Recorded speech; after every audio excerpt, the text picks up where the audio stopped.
Hello বন্ধুরা, দেখো এটা ইলিশ মাছ। আজ আমি রান্না করব, একটু ইলিশ মাছ ভাপা করব আর একটু করব গাটি কচু সিদ্ধ করেছি কেটে, এটা দিয়ে করব 2 পিস আর ভাপা করব।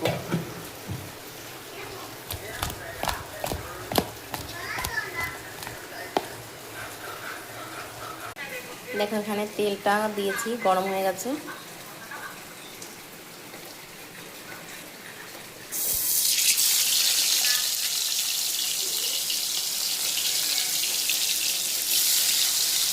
এই 2 পিস মাছই ভাজা করব, এটা গাটি কচুর তরকারি করব।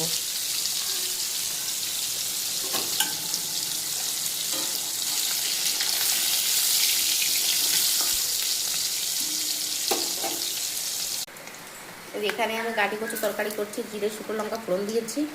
এবার দিয়ে দেবো গাটি কচু তরকারি।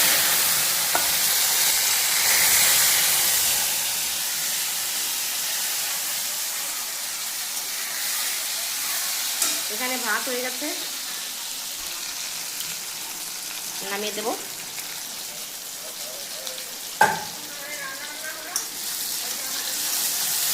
এর মধ্যে একটু লবণ হলুদ দেবো, লবণ দিয়ে দেব, হলুদ,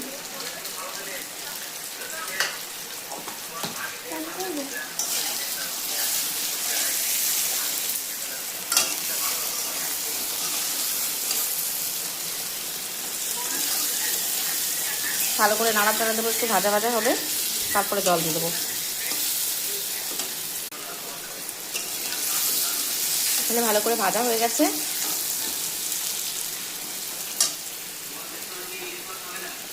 দিয়ে দেবো জল।